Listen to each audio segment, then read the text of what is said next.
ஆண்டவராக இயேசு கிறிஸ்துவின் நாமத்தினால உங்கள் எல்லாருக்குமே நன்பின் வாழ்த்துக்கள். இன்னைக்கு ஏசப்பா உங்களோட பேச போகிற வார்த்தை வசனம் என்ன அப்படின்னா, பயப்படாதே, நான் உன்னுடனே இருக்கிறேன், திகையாதே, நான் உன் தேவன், நான் உன்னை பலப்படுத்தி உனக்கு சகாயம் பண்ணுவேன். ஏசாயா 41:10.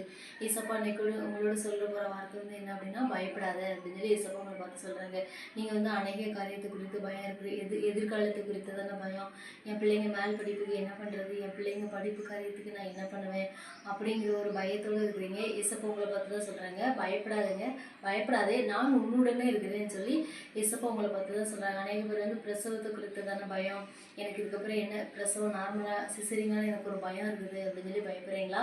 பயப்படாதீங்க, ஏசப்பா உங்களை பார்த்து தான் சொல்கிறாங்க, பயப்படாதே, நான் உன்னை பலப்படுத்தி உனக்கு சகாயம் பண்ணுவேன் அப்படின்னு சொல்லி ஏசப்பா சொல்கிறாங்க. சகாயம் அப்படின்னாலே ஏசப்பாவோட உதவி தான். அப்போ நம்ம என்னென்ன காரியங்களுக்காக நம்ம ஏசப்பா நம்மளுக்கு நம்ம காத்திருக்கோமோ அந்த காரியங்களை ஏசப்பா நம்மளுக்கு உதவி செய்வாங்க. வேலை குறித்து தானே பயம், எல்லாரும் எதிர்க்கிறாங்க, இந்த வேலை எனக்கு நிரந்தரமாக இருக்குமா, இல்லை நான் எப்படி இந்த வேலையை செய்ய போகிறேன்னு எனக்கு தெரியல, இதுக்கான ஞானம் எனக்கு இல்லை, நான் என்ன பண்ணுவேன் அப்படின்னு சொல்லி கிளம்புறேன். ஏசப்பா சொல்கிறாங்க, பயப்படாத, நான் உன்னுடனே இருக்கிறேன், நான் உனக்கு சகாயம் பண்ணுவேன், நான் உனக்கு உதவி செய்வேன், நான் உன் கூட இருந்து நீ என்னென்ன காரியங்கள்லாம் செய்யணும்னு நினைக்கிறியோ நீ என்னென்ன செய்யணும்னு நினைக்கிறீங்களா அந்த காரியங்களாம் நான் உங்க கூட இருந்து செய்வேன் அப்படின்னு சொல்லி ஏசப்பா நீங்க உங்களை பார்த்து தான் சொல்றாங்க.